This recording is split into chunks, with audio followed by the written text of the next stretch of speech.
여러분들 중에 식당에 가서 돈 안 내고 거저 밥 먹으려고 하는 분은 한 분도 없잖아요. 또 남에게 피해 혹은 폐 끼치지 않으려고 낼 거 다 내잖아요. 그렇죠? 우리 사람 사이에서는 그렇습니다. 근데 이상하게 하나님 앞에만 가면 공짜를 너무 좋아해요. 공짜. 아무것도 하는 것도 없으면서 천국은 100%가 가고 싶어 한다는 거예요. 왜 기독교인들이 하나님 앞에서는 미안한 마음도 없을까 생각을 해보면 아마도 은혜라는 말 때문에 그런 것 같습니다. 우리 기독교인들이 제일 많이 쓰는 말들 중에 하나가 은혜 아닙니까? 은혜는 공짜라는 단어와 거의 비슷하게 생각합니다. 하나님께서 내게 은혜를 주신다. 이 말은 그냥 거저 공짜로 다 주신다.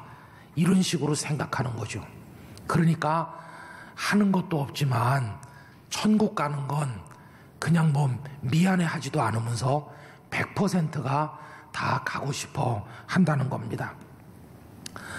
이 성경에는요, 은혜라는 단어가 엄청나게 많이 나옵니다.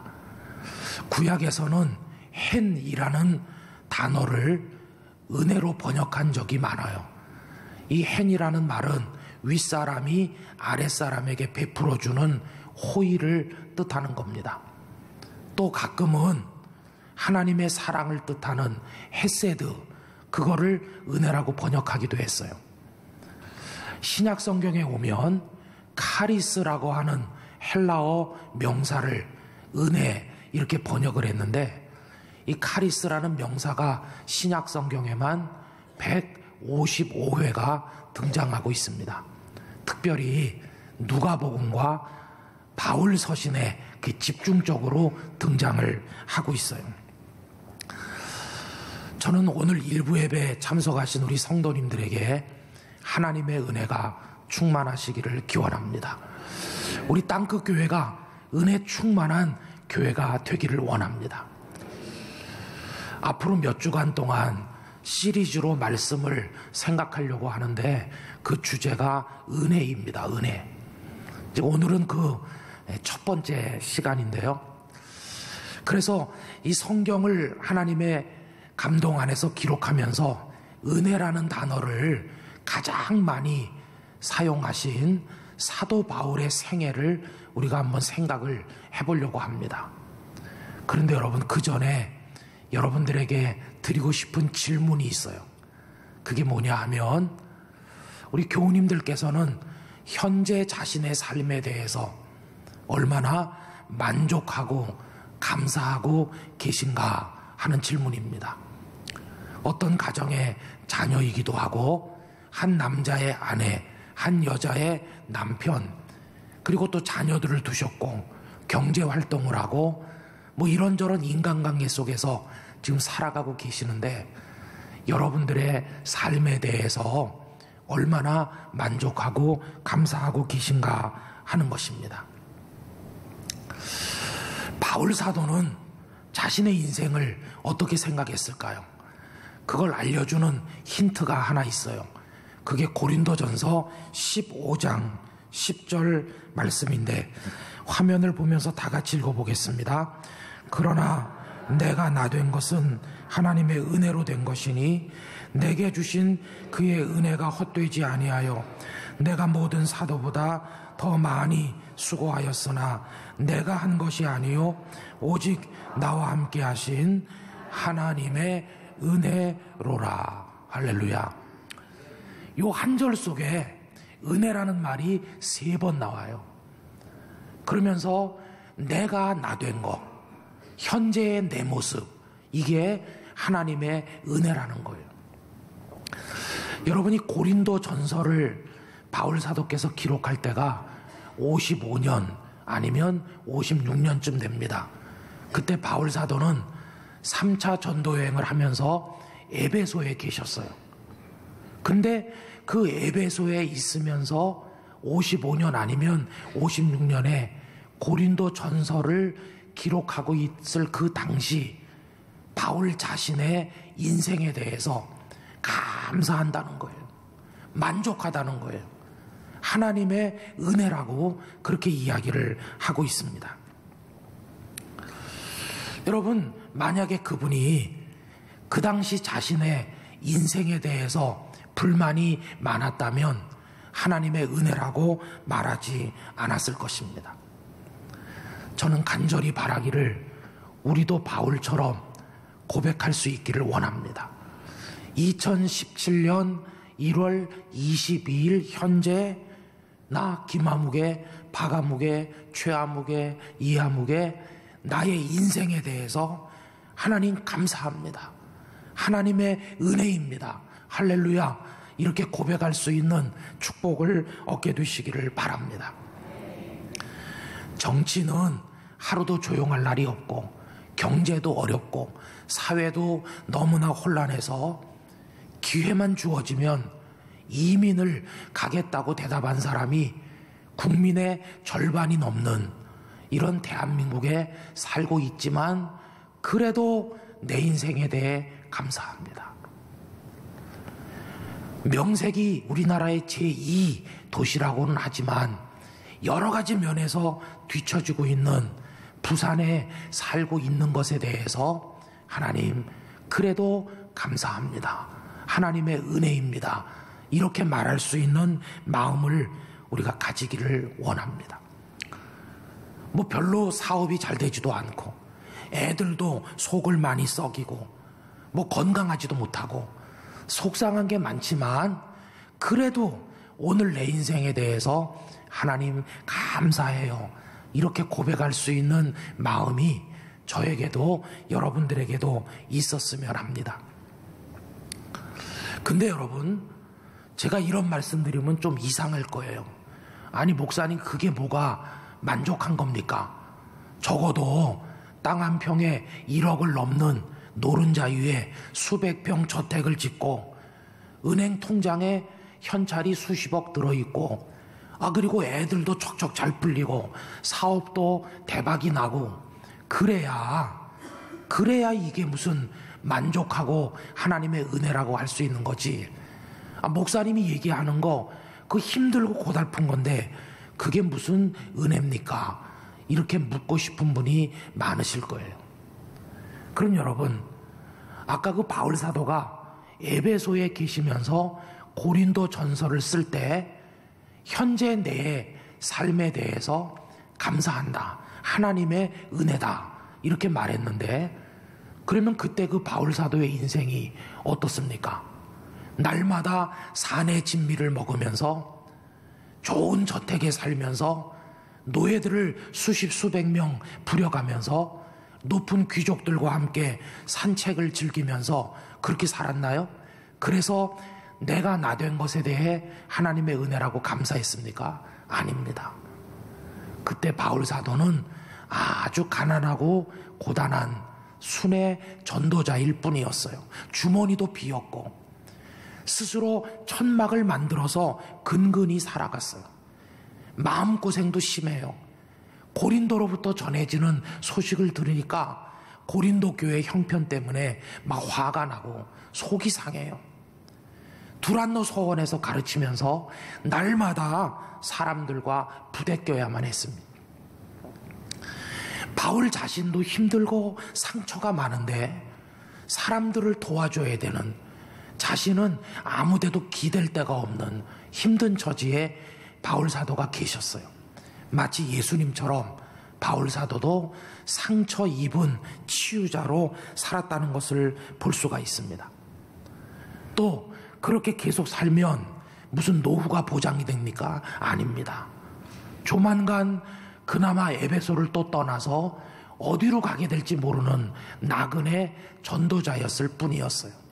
너무 힘든 삶을 그렇게 살고 있었어요. 그런데도 바울은 그렇게 힘들게 살면서도 현재 나의 모습에 대해 하나님의 은혜로라고 하면서 하나님께 감사하는 고백을 했다는 것입니다. 그럼 우리가 이거를 이해하려면 그렇게 힘든 처지에 있으면서도 어떻게 그걸 은혜라고 말할 수 있었나? 이거를 이해하려면 바울의 생애 속에 나타난 하나님의 은혜의 그 궤적을 좀 추적해 볼 필요가 있어요. 여러분, 바울은 언제부터 하나님의 은혜를 알았을까요? 한마디로 말하면 세상에 태어났을 바로 그때부터입니다. 우선 그는 출생이 아주 훌륭했습니다. 그는 자기 자신을 히브리인 중에 히브리인이다 이렇게 했는데 이스라엘 사람으로 혈통이 순수했어요. 더군다나 그는 길리기아 주의 수도인 다소에서 태어났어요. 여러분, 다소는 아주 번창하는 항구 도시였습니다. 많은 물목이 거래되고 다양한 사람들이 모이는 곳이었어요. 아마도 바울은 거기서 세상이 넓다는 걸 알았을 거예요. 세상에 눈을 뜨게 됐을 것입니다. 이 다소에는 당시 지중해 세계에서 가장 잘 준비된 대학이 있어서 교육이 꼽히던 곳이에요. 그 로마가 자랑하는 위대한 황제 아우구스투스를 가르친 스승 아테노도로스라는 사람이 바로 다소 출신이었어요. 바울도 거기서 헬라어를 배우고 헬라의 문학과 철학을 배웠을 겁니다. 이 다소 사람들이 얼마나 자기들의 도시에 대해서 자부심이 컸는지 그때 거기서 만들어진 주화에 보면 다소 세상에서 가장 아름답고 가장 뛰어나고 제일의 도시라고 주화에 새겨져 있었을 정도입니다. 바울도 자신이 다소에서 태어났다는 걸 자랑스럽게 여겼는데, 예를 들면 사도행전 21장 39절에 이런 얘기가 있어요. 바울이 이르되 나는 유대인이라. 그 다음에 보면 소읍 작은 동네가 아닌 길리기아 다소시의 시민이다. 나 무시하지 마시오. 내가 이래봬도 다소에서 태어난 다소 사람이요. 이렇게 바울이 말할 정도로 자부심이 대단했어요. 그뿐이 아니죠. 이 바울은 자기를 바리새인 중에 바리새인이라고 자랑하지 않았습니까? 여러분, 그 당시 유대 전체에서 바리새인은 겨우 6,000명 정도밖에 안 됐다고 그래요. 그런데 바울은 그 소수 중에 한 사람이었어요.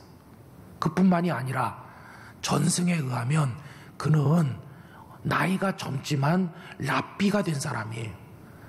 랍비가 되려면 율법에 정통하고 긴 세월 동안 전해 내려온 구전에 능통해야 되고 나이가 40살은 넘어야 된다. 그런 규정이 있었다고 합니다. 근데 어떻게 나이가 40살이 안 된 바울이 랍비가 됐느냐? 학자들은 생각하기를 나이는 어리지만 타의 추종을 불허할 정도로 대단히 탁월했기 때문이거나 아니면 그 무렵에 40살이라는 그 규정이 좀 약화됐기 때문일 것으로 학자들은 생각을 하고 있어요. 어쨌든 이 바울은 유대 사회 안에서 상당한 지위에 있었습니다. 그걸 보여주는 예가 있는데 사도행전 26장 10절에 이런 말씀이 있어요. 예루살렘에서 이런 일을 행하여 대제사장들에게서 권한을 받았다. 이 바울이 어느 정도 위치에 있었느냐 하면 유대 사회 최고 어른 대제사장들이 그에게 권한을 맡길 정도로 그가 상당한 신망을 받고 있었어요. 그 다음에 보면 성도를 옥에 가두며 또 죽일 때에 내가 찬성 투표를 했다.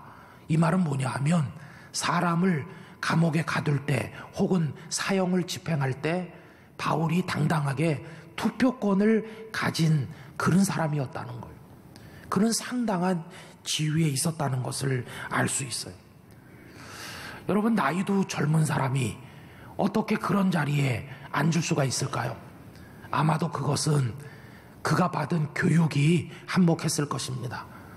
아까 말씀드린 것처럼 그는 고향 다소에서 일반 교육을 다 마친 다음에 예루살렘에 와서 당시 유대 사회가 가장 존경하는 7명의 랍비가 있었는데 그 중에 우두머리인 가말리엘의 제자가 돼서 공부를 했습니다.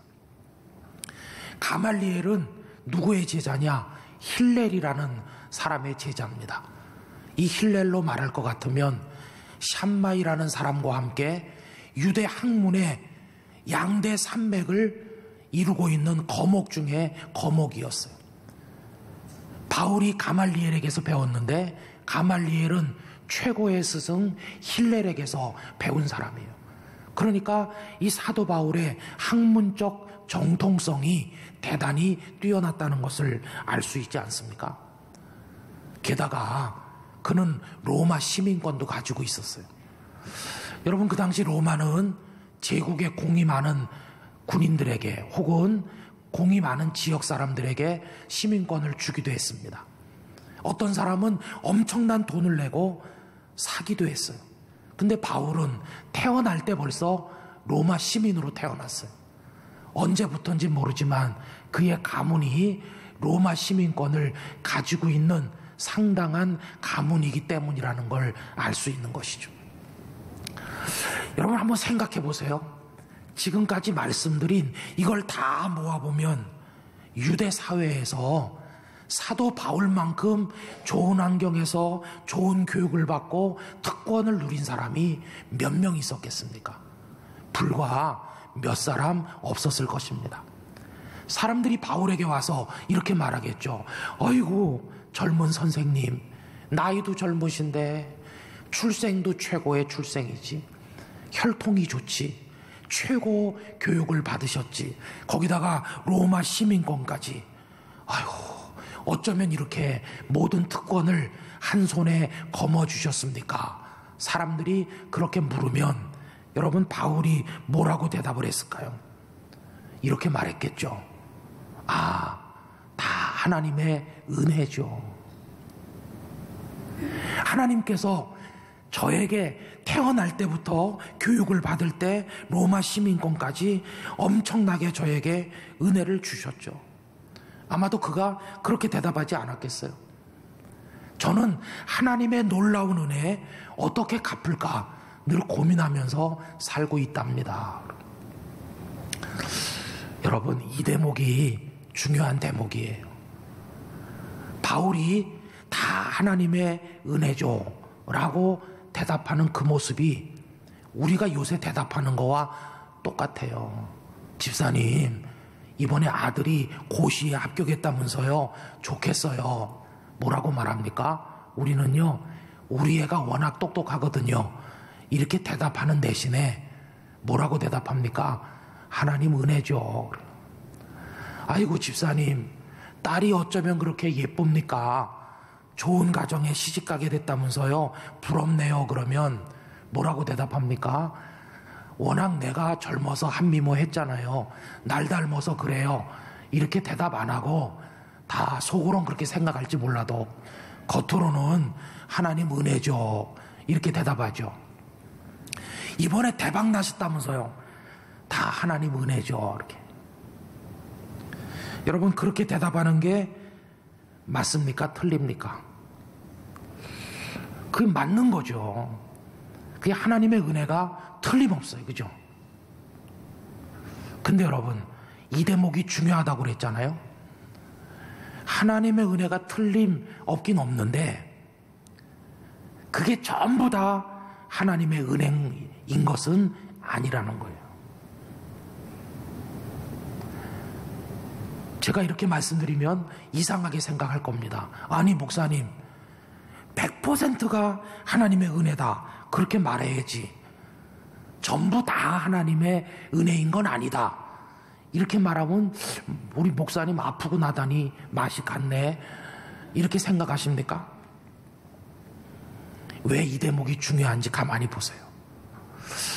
여러분, 은혜는요, 우리의 믿음의 상태에 따라 다르게 보인다는 거예요. 다르게. 여기 바울 사도를 생각해 볼까요? 젊었을 때 아까 말씀드린 그 얘기들, 그게 다 하나님의 은혜였어요. 하나님의 은혜. 그런데요, 어떤 시점이 딱 되니까 알게 됐어요. 뭘? 그것들 중에 어떤 건 은혜가 아니었구나. 은혜가 아니었는데 내가 어리석어서 은혜인 것처럼 착각을 했을 뿐이구나. 이거를 깨닫게 됐다는 거예요. 여러분, 이 말씀이 이해가 되십니까? 옛날에는 좋은 가정에 태어나고 뭐 이런 거 저런 게 다 은혜라고 생각했어요. 그런데 어떤 시점이 되고 나니까 그 중에 상당 부분은 은혜가 아니고 쓰레기에 불과했는데 내가 은혜인 줄로 착각했었다는 걸 깨닫게 됐다는 거예요.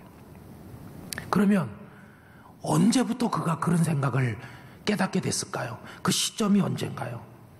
그 시점이 다메섹으로 가던 그 길 위에서 예수님을 만난 그때부터였어요. 예수님을 만나기 전에는 아까 말씀드린 그게 다 은혜였어요. 그런데 예수님을 만나 진정한 신앙에 눈을 확 뜨고 나니까 은혜인 줄 알았던 상당 부분이 은혜가 아니고 버려야 될 배설물에 불과하다는 걸 알게 된 거예요. 어떤 거? 바리새인 중에 바리새인이라고 자랑했던 거, 율법 잘 안다고 떠버렸던 거, 대제사장 같은 사람들에게 신망받고 있다는 거를 으스댔던 그런 모든 교만, 예수님을 믿는 사람 잡아다가 감옥에 가두고 막 죽이려고 했던 그 모든 것들, 그게 너무너무 고통스럽게 생각됐어요. 다 버려야 될 거다. 그래서 결심했어요. 배설물로 다 버리기로. 여러분이 바울의 이야기를 보면 하나 배울 게 있어요. 그게 뭔지 아세요? 우리가 은혜라고 말하는 것들 중에는요, 가짜도 많다는 거예요. 가짜. 사실은 은혜가 아닌 거. 그런데 우리는 그걸 은혜라고 착각하고 있을 뿐인 것이. 혹은 우리가 날마다 하나님 은혜를 주세요 라고 기도할 때 혹시 여러분 가짜 은혜를 구하고 있는 건 아닌지 모르겠어요. 그래서 제대로 된 은혜의 삶을 살려면 가짜 은혜로부터 진정한 은혜로 옮겨가야만 된다는 것이. 우리 땅끝 가족들께서 가짜 은혜에 속지 말고 진정한 은혜로 옮겨가시기를 축원합니다. 진정한 은혜.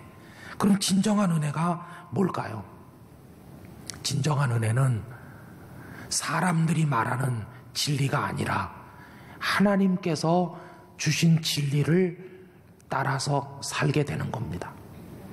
진정한 은혜는 어떤 때는 있다가 어떤 때는 없어지는 그런 일시적인 것이 아니라 어디에 있든지 언제든지 늘 우리 손에 공급되는 참된 평화와 참된 자유를 누리는 것을 말하는 것입니다.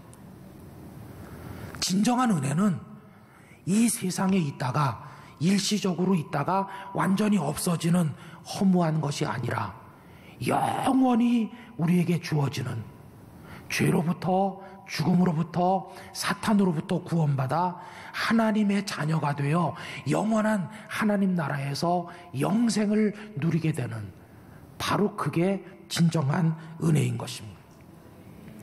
진정한 은혜는 눈에 보이는 어떤 것으로부터 오는 게 아니라 눈에 보이지 않는 하나님의 나라로부터 내려오는 축복을 맛보는 것입니다. 그 진정한 은혜는 안 누려보는 사람은 모르는 것입니다.